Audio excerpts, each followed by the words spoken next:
Welcome back to the Motorcycle Travel Channel. My name is Sterling, and I am down here in southern Arizona, right at the very beginning of US Highway 191, one of the longest three-digit highways in the United States. It travels about 1,600 miles all the way up to Canada. In this video, I'm going to bring you along and show you what there is to see and do from the seat of a motorcycle and on the side of the road on Highway 191 in Arizona. This is actually the beginning of a much bigger adventure for me. In fact, over the next 6 weeks and approximately 10,000 miles, I'm going to be riding from my home down here in southern Arizona all the way up to Alaska. The ride starts easy enough, through the Sulphur Springs Valley. And somewhere, down in all that farmland, a patch of water that doesn't belong to any of it. Getting there means turning off the pavement, the kind of road that makes you glad for good suspension. It used to be a cattle ranch, this place, until 1997, when Arizona Game and Fish bought it up and set about turning 1,500 acres of grazing land back into wetland. This is the end of May, and the parking lot is empty. There's a kiosk near the entrance, and I'll admit there's something a little wistful about being here in the off-season. Like showing up at a theater the morning after closing night. Empty seats, house lights up, playbill still in the rack. The path runs on out toward the ponds anyway, and even without the cranes, there's a stillness to the place worth stopping for. The kind of quiet that a man on a motorcycle, riding alone, learns to recognize and even look forward to. The birds will come back in the fall. In the meantime, I'm going to show you some footage from earlier in the year when the marsh was full of them, because it seems a shame to talk about Whitewater Draw and not show you what it's actually known for. I camped out here the night before, got up at the crack of dawn to get this footage. Think of them as the world's loudest alarm clock. That's Whitewater Draw, just off Highway 191.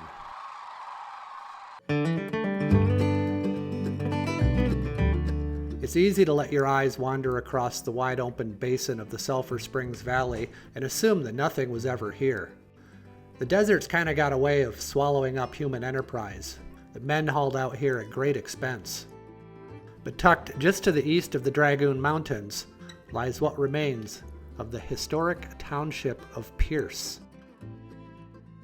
Today it's a quiet, scattered community. There's just a handful of people that live here, and one friendly burro.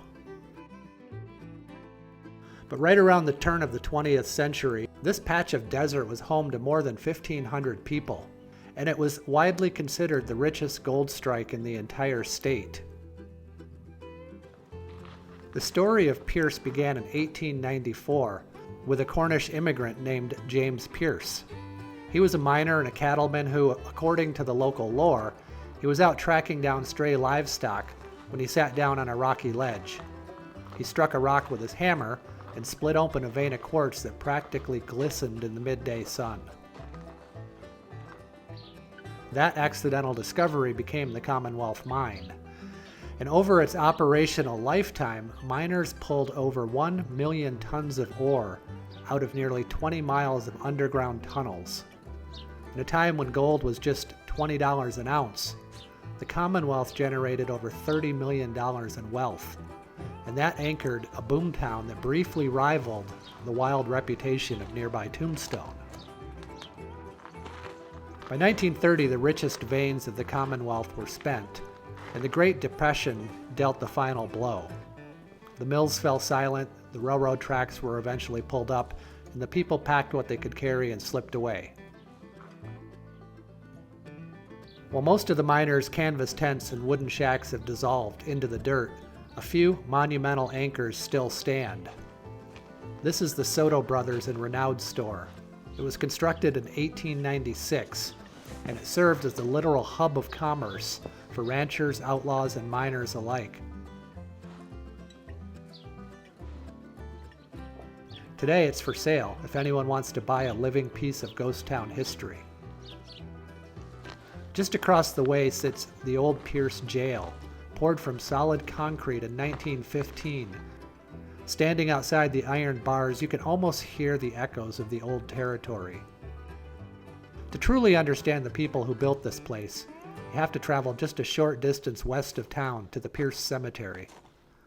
This ground holds the final resting places of Union and Confederate veterans, pioneer families, and according to historical archives, even one of Abraham Lincoln's personal bodyguards. It's a somber, beautiful reminder of the diverse lives that intersected right here in the high desert.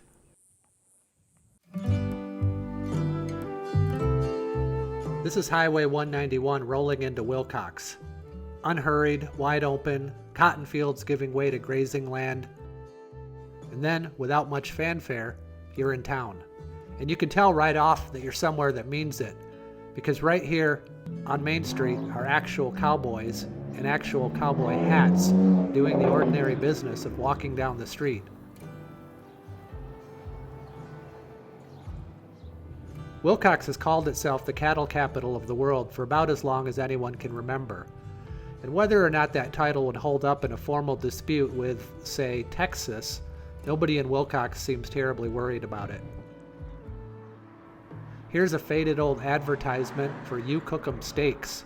I guess that's a business model that assumes correctly, I think, that a cowboy town doesn't need much convincing to cook its own beef. But the real pilgrimage site here is the Dining Car. It's parked permanently across from the historic depot, and it now serves barbecue to anybody who ducks in the door.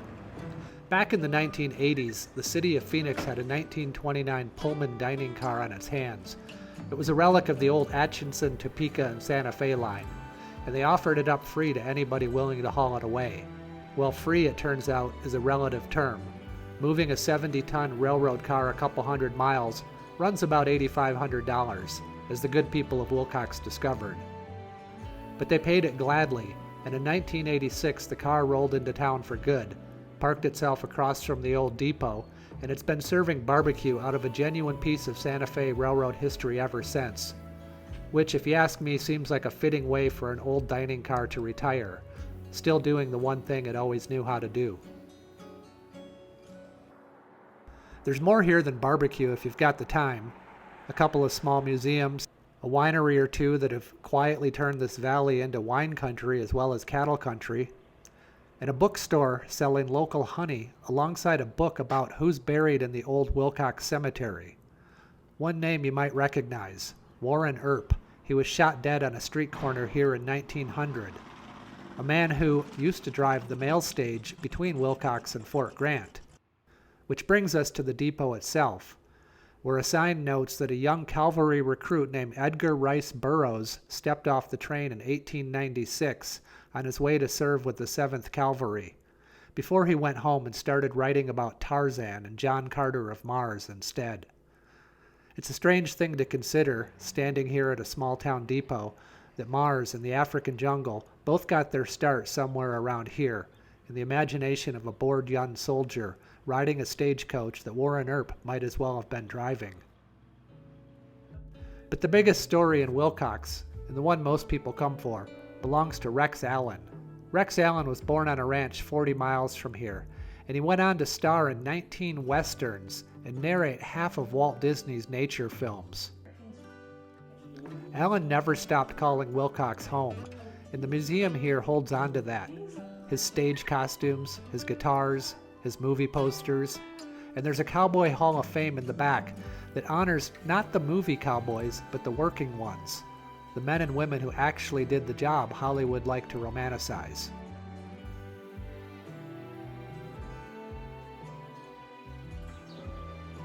His statue is across the street, and the people here will tell you that there's an actual sculpted heart inside of it, with arteries and all, because Rex Allen said his heart never left Willcox.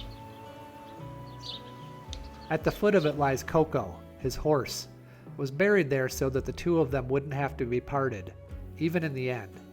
It's the kind of monument that could tip into sentimental, except that in a town like this, where a horse and a rider might really have meant that much to each other, it just tips into true.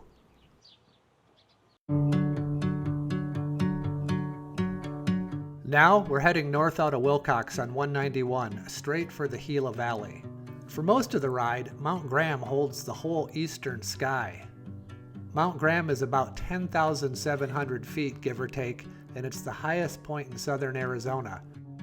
Well, I stopped here on the side of the road because I just wanted to point out that this road off to the west from here, it's called the Swift Trail Parkway, and it goes up to the summit of Mount Graham, and it's quite a spectacular ride. It's about 35 miles to get up to Riggs Lake.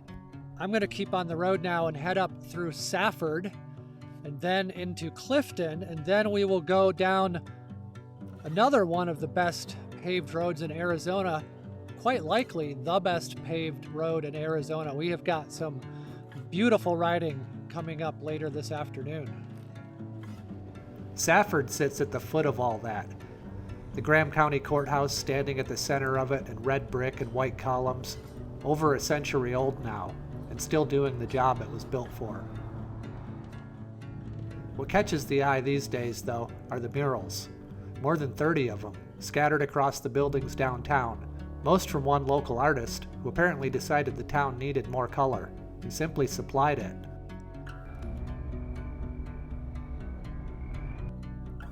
And then you're out of town again, and the desert opens up, and you cross the Gila River, a thin ribbon working its way west toward the Colorado. But everything in this valley, the cotton fields, the pecan orchards, the reason any of these towns exist at all, traces back to that river. It's the whole reason anybody stayed.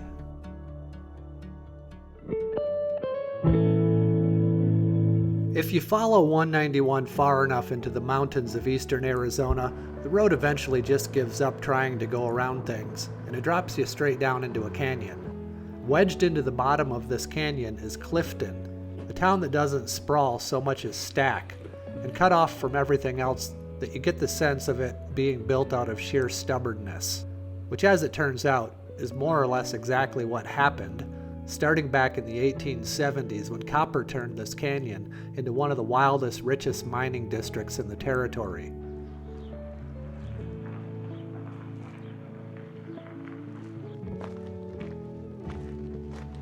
Stop along Riverside Drive at the Clifton Cliff Jail, one of the more resourceful pieces of law enforcement architecture the Old West ever produced. By 1881, the town needed a proper lockup, but the canyon floor was too narrow and too prone to flooding to build one the normal way. So the Lisinski brothers, who ran the mining operation, hired a stonemason named Margarito Varela and told him to solve the problem by other means. Varela obliged with a pick, a drill, and a good deal of blasting powder, carving 2 cells straight into the granite cliff face. And here's where the story gets really good. The very first man locked inside that jail was Varela himself. Having just been paid for finishing the finest, most escape-proof jail in the territory, he did what any reasonable man does after a hard job well done. He went to a dance hall, got thoroughly drunk, and began firing his pistol into the air to celebrate. The dance hall's owner just happened to be the deputy sheriff, and he was unmoved by the artistry of the moment and arrested Varela on the spot. Varela spent the night locked inside the very cell he'd finished blasting out that same afternoon. It's the kind of story that's probably true in spirit, even if it's exaggerated in fact. Either way, it's the story Clifton tells, so it's the one worth telling. From the jail, the road follows the river bend down to Chase Creek Street, which was Clifton's commercial heartbeat in the boom years, and still carries that look. Brick and stone facades, several stories tall, that once held saloons, mercantiles, and every other business a mining town generates when it's flush with money and short on rules. Thousands of miners from all over the world worked the Arizona Copper Company's shifts and spent their wages right back down on this street just as fast as they earned them. Most of Chase Creek stands quiet now, weathered but upright, holding on to the shape of everything that once moved through it. Clifton is what happens when people decide a canyon isn't an obstacle so much as an opportunity. A town built not on the frontier, but carved directly out of it, one blast of powder at a time.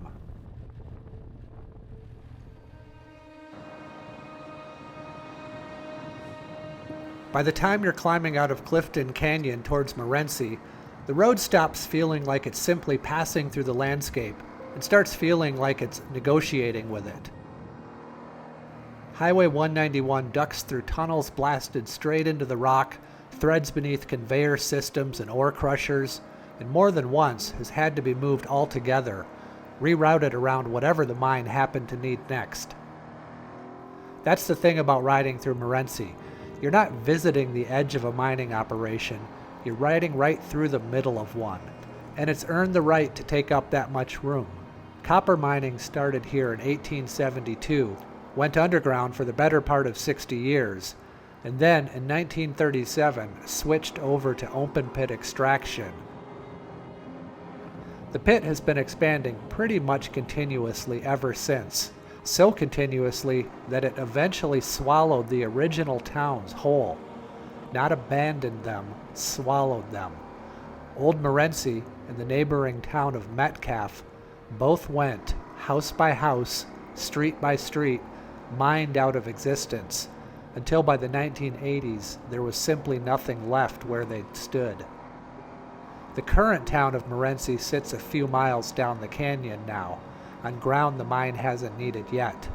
I don't know that I've ridden through many places where you could say the town moved because the ground it was standing on got mined out from under it, but that's Morenci for you.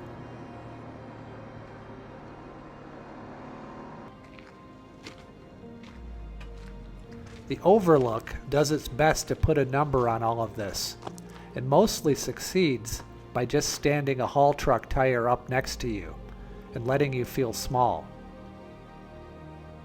These trucks run over 20 feet tall and haul as much as 240 tons of ore in a single bed, and the tire alone stands taller than most men will ever stand next to anything in their lives. There's a truck bed up on a platform you can climb, and an engine set out for inspection, both oversized in that particular way that mining equipment always is. Built not for elegance, but for moving the earth in volume, which is, when you think about it, the entire history of Morenci in one sentence. From up top, the mine spreads out below in terraces of red-brown rock, the trucks themselves reduced to the size of toys, crawling along roads cut into the walls of the pit, and it's hard to reconcile the two things you're looking at: the almost geological scale of the hole in the ground, and the very human, very deliberate work of the machines inside it.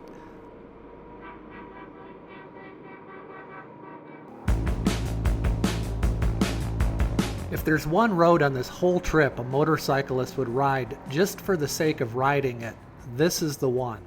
North of Morenci, Highway 191 becomes the Coronado Trail, 100+ miles of the twistiest pavement in the American Southwest, somewhere north of 400 curves by anybody's count, climbing from under 5,000 feet to over 9,000 feet before it's through. People argue about the exact number of curves, the way that fishermen argue about the size of the one that got away. And honestly, once you're past 300, counting starts to feel beside the point. The road takes its polite name from Francisco Vázquez de Coronado, the Spanish conquistador who led an expedition through this country back in 1540, chasing rumors of golden cities that never turned out to exist. He never found his gold. What travelers get instead is scenery no myth could have promised: canyon walls, high pine forest, and a horizon that keeps rearranging itself around every switchback. But it's the road's other name that gets repeated more: the Devil's Highway. Back when this route carried the designation US 666, A fair number of travelers took one look at that number, thought of the Book of Revelation, and decided they'd rather drive someplace else. States along the route eventually got tired of replacing stolen highway signs, and the number was retired and replaced with 191. Whether the road itself is haunted is a matter I'll leave to the tourists who ask about it. What I can tell you is it'll test your nerve on its curves alone. No supernatural assistance required. I stopped for a while at H.L. Saddle, 7,100 feet up, where a short trail leads out along the ridge to a picnic table perched right at the edge of the cliff. Regulars call it the picnic table at the end of the world. And standing out there, looking down into all that open air, it's hard to argue with the name.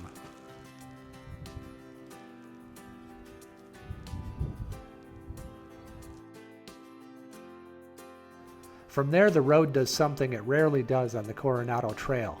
It relaxes. For a mile or two, the switchbacks give way to open, rolling high country, pinyon and juniper scattered across pale grass.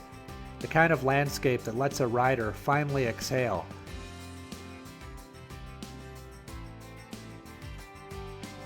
So I just pulled over here because I see the moon coming up over here. It looks like it's absolutely full. I had no idea that was going to happen today. So I'm just going to keep on motoring. I got about 20 miles to go. It'll probably take me a half an hour to get there. And it'll be getting dark when I roll into camp.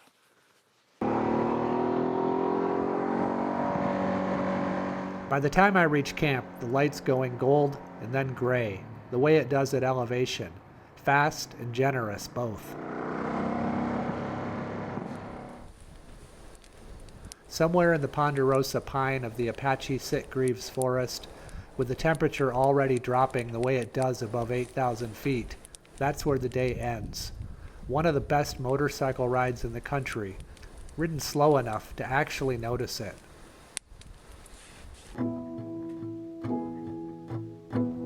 Morning comes slow at Strayhorse Campground, under a canopy of ponderosa pine. Not so much a surprise as a gradual admission of light, filtering down through branches that were black an hour ago and they're gold now, catching the low haze that hangs over a forest floor still cold from the night. This is the Apache Sitgreaves country, a stretch of national forest that exists mostly for people willing to leave the highway and go looking for it. Hikers, horsepackers, and the occasional motorcyclist who pulls off the road the night before because the light was going and the trees looked like a good place as any to stop. There's a particular quiet to a solo campsite in the morning that a man gets used to and maybe even comes to need. No one to talk to over coffee, no one to ask if you slept all right, or tell you the sky's doing something worth looking at. You just notice it yourself, or you don't. I've made peace with that trait a long time ago, mostly. Some mornings the quiet feels like company. Other mornings it feels like exactly what it is. The coffee gets made the way it always does out here. A small stove, boiling water, patience, and the ritual of it does more work than the caffeine does. And then the tent comes down. The gear gets sorted and strapped, and there's a particular satisfaction in watching a campsite disappear back into the forest floor. No different than it ever looked the evening before, like you were never quite there at all. And by now, the pattern of it has become its own kind of company. Wake, coffee, pack, ride. Some days the rhythm feels like freedom. This morning, watching the light come up through the pines with nowhere in particular to be for another hour, it feels like just enough.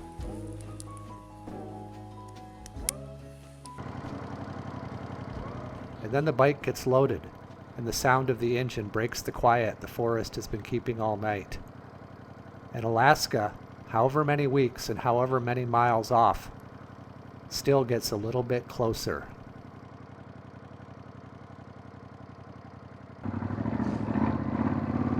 Leaving the Strayhorse campground, the Ducati does that thing it's been doing all trip.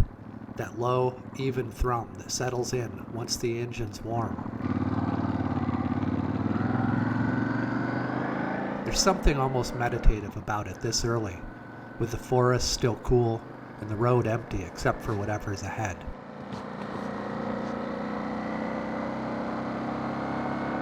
The Coronado Trail keeps climbing north, and it isn't long before Blue Vista earns its name. Over 9,000 feet up, with views that fall away in 3 directions at once. The whole folded geography of eastern Arizona laid out below like it's got nowhere to be in a hurry. Worth the stop.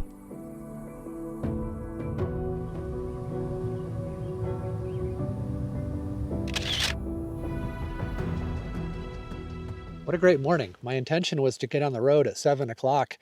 And that's exactly what I did. I left the campsite at 7 a.m. and it was such a great morning. I had a couple of hours to hang out, relax, have some coffee, a bite to eat, shoot some video, and just enjoy this peaceful, high altitude scenery. Really nice place to pull over for a few minutes and be present in these mountains as we make our way over to Hannagan Meadow. I'm going to go down here just because I want to put eyes on the Hannagan Meadows campground. Looks like some nice big trees in here. Yeah, this is great, but I don't think it's any better than what I had last night. Now we're coming up to Hannagan Meadow Lodge. Looks like a variety of bikes, an adventure bike, a sport touring bike, one of those 3-wheeled things, and then a Harley. Well, we're just going to keep rolling. We're going to go up to Alpine, and then after that we'll drop down into Springerville. From there the road drops you into Apache County, and it isn't long before the forest starts telling you something happened here. In the spring of 2011, a fire that started in the bare Wallow wilderness, it grew into the largest wildfire in Arizona's history. And it burned more than 500,000 acres of this forest. 14 years later, you can still read the story in the trees. There's blackened trunks standing in the open ground where thick pine used to be, but new growth coming up green and low around them. The forest is healing. It just does it on its own schedule, not mine. Alpine is a welcome small town after a morning like that, high and cool, and home to the Bear Wallow Cafe. And this place has a reputation among motorcyclists that precedes it, mostly on account of the pie. I didn't get the pie today, but coffee, breakfast, and a chance to sit somewhere that isn't a motorcycle seat for 20 minutes, it's a small pleasure, but on a trip like this it matters more than you think. From Alpine the road eases up and it opens up into this high rolling country on the way to Springerville. This is the kind of landscape that lets me and the bike relax after the Coronado Trail's endless switchbacks.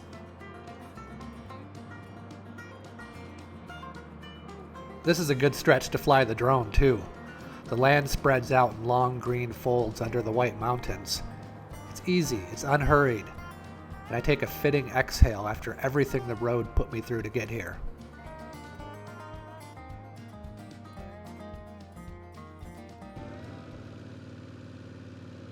Springerville sits high in the Round Valley, cool and quiet.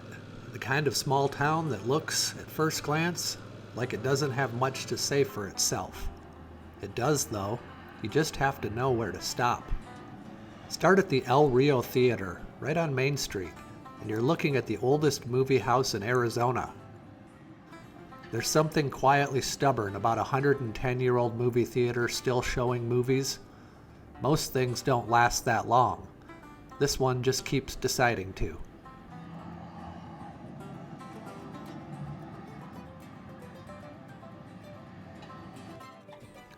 A few blocks over is a different kind of stubbornness. The outdoor sculpture yard of a local artist named John Wilhelm, who's spent decades welding whimsical, life-sized animals out of whatever the rest of the world was throwing away. Wilhelm turns it all into elk and horses and bighorn sheep. rusting quietly and beautifully in the Arizona sun.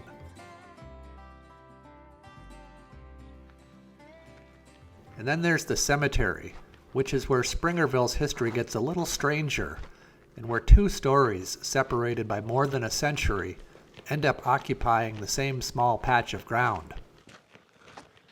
There's one reason in particular that I wanted to come out here, because someone is buried here, and it's an interesting story. It's a person named Milton William Cooper. Back in 1887, a man named Ike Clanton, who'd survived the gunfight at the OK Corral in Tombstone, was tracked into these hills south of Springerville by a local detective. And when he went for his rifle instead of surrendering, that was more or less that. He didn't outrun that one.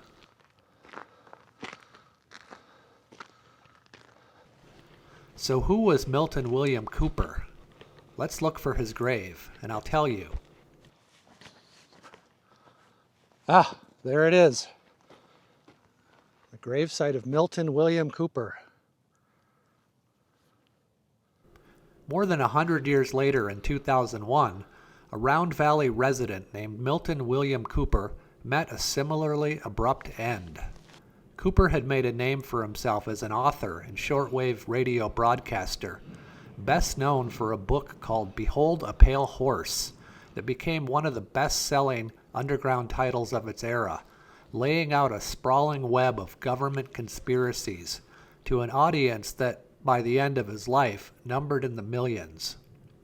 When Apache County deputies arrived at his home outside Springerville to serve a warrant, the encounter ended in gunfire, a deputy wounded and Cooper killed.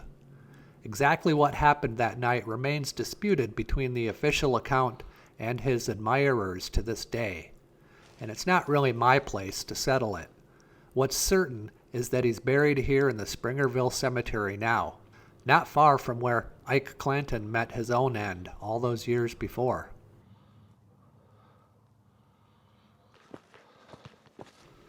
It's an odd thing, a small mountain town holding two men, a century apart, both of whom decided the law wasn't going to take them without a fight, and both of whom lost that argument. Springerville doesn't dwell on it. It's got a movie theater to run and some scrap metal elk to keep polished. But if you go looking, the story's there, waiting quietly, the way most of the interesting ones are.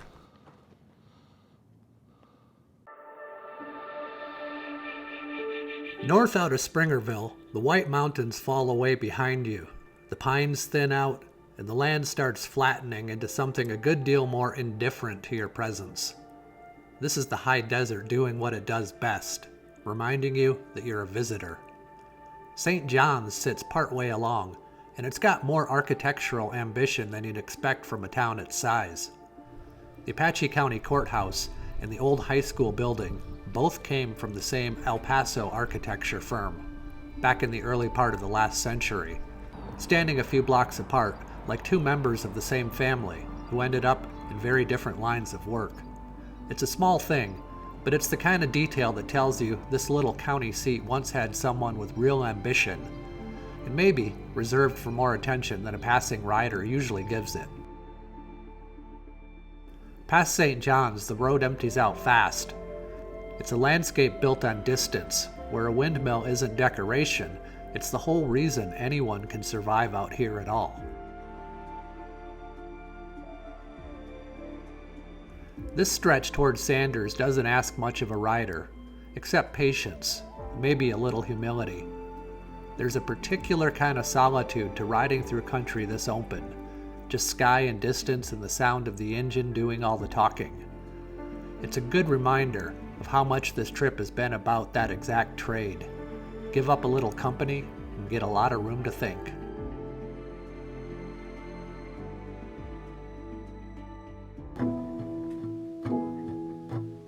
Sanders doesn't announce itself the way some Route 66 towns do, but it carries the mother road in its bones all the same, the way a lot of these small Arizona towns do once the interstate's taken over the job the old highway used to do. The clearest proof of that is the old Valentine diner, sitting empty now along the frontage road. And it's worth slowing down for, because the story behind these little buildings is a genuinely good piece of roadside Americana. Back in the 1930s, a Kansas restaurant owner named Arthur Valentine got hold of a prefabricated diner building from a Wichita outfit called Abla Hotel Supply, and he liked it enough to start selling them himself. By 1938, he'd built that idea into his own company, Valentine Manufacturing. What he hit on was simple, and it turned out exactly what post-war America wanted. A complete diner shipped whole on a flatbed truck that a small town could bolt down and open for business in a matter of days.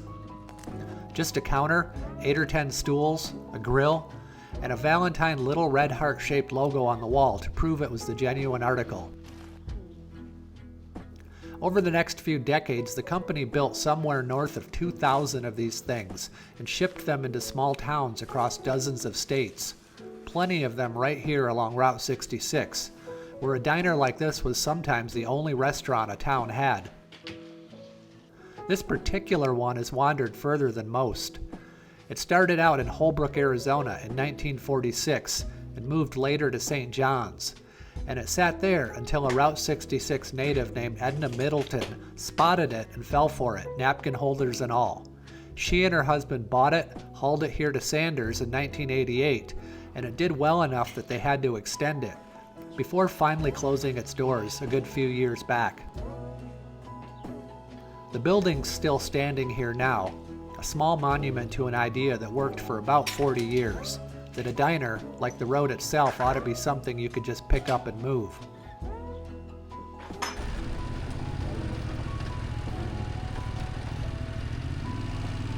A few miles on, the old Allentown Bridge crosses the Puerco River, and if you slow down enough to actually look at it, it's worth understanding what it replaced. Before 1923, there was no bridge here at all. Wagons and early automobiles simply drove down into the riverbed and hoped for the best. The Puerco has a reputation going back generations for turning from a dry, dusty wash into a genuinely violent flash flood, the kind of river that can strand a traveler for days or sweep a wagon clean off its wheels. When the National Old Trails Road was finally being upgraded through this stretch of Arizona in the early 1920s, eliminating that crossing was treated as a genuine priority.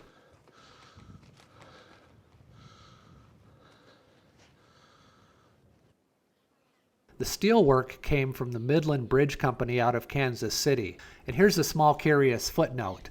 The National Old Trails Road Association that pushed this whole highway into existence was headquartered in the Midland Building in that same city of Kansas City. Whether that's a genuine connection or just two organizations sharing a hometown, I can't say for certain, but it's the kind of coincidence that makes you wonder all the same.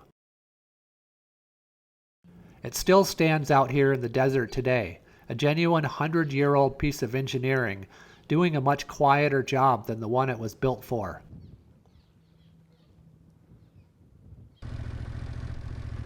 Then there's the roadside trading post, one of dozens that have dotted this stretch of Arizona for well over a century.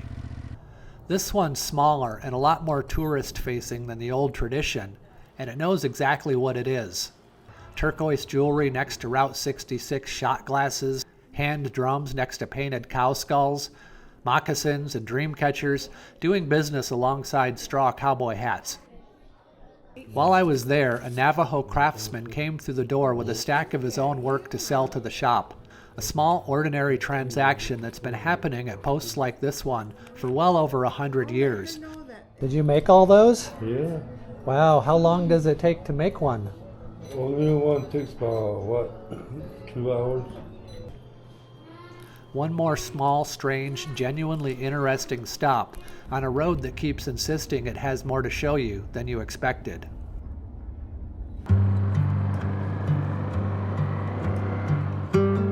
North of Sanders, Highway 191 crosses fully into the Navajo Nation, and the land changes with it. Not dramatically, but completely, the way a room changes when somebody turns the lights down low. It's quieter country than anything since the White Mountains. Fewer fences, fewer signs, more sky than seems entirely necessary. It's a good stretch for a rider to just settle into. No switchbacks demanding your attention, nothing but distance and the occasional hogan set back from the highway. Until the land folds gently down towards Pueblo, Colorado Wash, and the town of Ganado comes into view. Hubbell Trading Post sits right at the edge of that wash, low stone buildings that look like they grew out of the ground rather than being built on it. And it's been standing here since 1878, which makes it the oldest continuously operating trading post on the entire Navajo Nation. The man behind it, John Lorenzo Hubbell, was an unlikely figure to become the most important trader in the Southwest. Half Anglo, half Hispanic New Mexican, raised speaking Spanish and not learning English until he was 12. He bought this post 2 years after moving to the area and built a settlement around it. Hubbell understood better than most traders of his era that his success depended entirely on being trusted by the people he traded with, and by most accounts, he earned that trust and kept it for over 50 years. Step inside and the floor announces you before you've said a word. These boards have been creaking under boots for nearly 150 years, and they show no sign of stopping. It's just like this. It's just open. The main room is called the bullpen, an old trading post term for the fenced-in counter that once separated customer from goods, and it still functions today, more or less exactly as it did in Hubbell's time. Groceries, hardware, coffee, tools, the ordinary business of a rural general store, sold under the same low ceiling since before Arizona was even a state. Off to the side is the rug room, and this is where Hubbell's legacy really lives. In the late 1800s, Navajo weaving had drifted towards cheap, garish commercial dyes and shortcuts, chasing a market that paid by the pound rather than the craftsmanship. Hubbell refused to buy it. He paid well for fine work and nothing for poor work. He hung old paintings of classic-era blanket designs on his walls to remind the weavers what excellence had once really looked like, and he pushed hard for one color above all, a deep, rich red. It's still the color most people picture when they picture a Navajo rug, and it exists in large part because one trader in this room refused to accept anything less. Today, you can still watch a Navajo weaver at work here, hands moving over the loom the same unhurried way they have for well over a century. Outside, the rest of the homestead tells the quieter half of the story. Sheds and corrals that once handled the livestock that were as much a part of this trade as wool and silver. Tucked among them is a small round stone building, a hogan, built in the traditional Navajo style but constructed of stone instead of the usual logs and earth, with distinctive multicolored stonework at its corners. It went up in 1934, 4 years after Hubbell's death, built by his own son and daughter-in-law as a quiet memorial to him. Casa Don Lorenzo, a title that uses the Spanish honorific locals and family alike had called him for decades. It served as a guest house for the artists, anthropologists, and dignitaries who regularly passed through Ganado on Hubbell's reputation alone. Hubbell's own home stands just behind the post, low and thick-walled, its rooms still filled with the things he collected over a lifetime. Baskets fixed to the ceiling, Navajo paintings, rifles, and a guest room where Theodore Roosevelt slept not once but twice on his way through this same stretch of desert. Hubbell died in 1930, but the trading post outlived him by decades under his family's ownership, until his daughter-in-law finally sold it to the National Park Service in 1967, on the explicit condition that it keep operating as a real working trading post, rather than become a museum behind glass. It's held that promise ever since. Walk through today and you're not looking at history under a rope line. You're standing in a business that's simply been open in the same building, doing largely the same work, for longer than almost anything else standing in Arizona.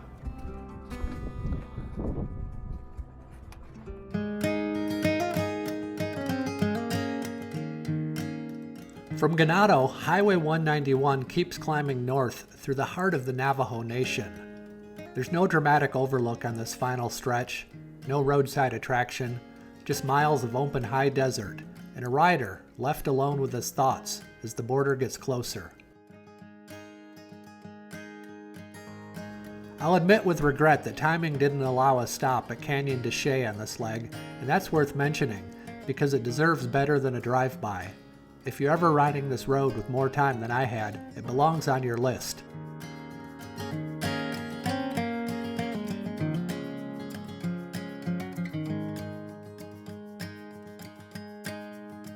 And then, without much ceremony, the land runs out of Arizona.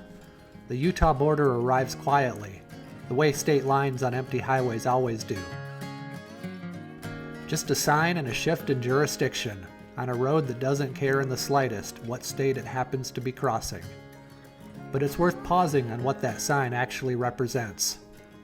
This has been Highway 191 from the ground up, Mexico to Utah. Every mile of it ridden on two wheels alone. And it's not close to over. 3 more episodes still lie ahead before this bike and I reach Canada, and beyond that, all the way up to Alaska. This was never my whole trip, it's just the first long chapter of it. I'd like to thank Ducati for providing the motorcycle that's my companion on this trip, and Rider Justice for their support of this project. I'll post a link in the description for both, along with a link to a map with my route and a link to all of the gear that I use on this trip for riding, camping, and filmmaking. If you liked this video, give it a thumbs up, subscribe to my channel if you haven't already, and consider buying me a cup of coffee so I can continue to make videos like this one. Stay tuned for further episodes as I make my way all the way to Alaska. Thanks for watching, and I'll see you in the next episode.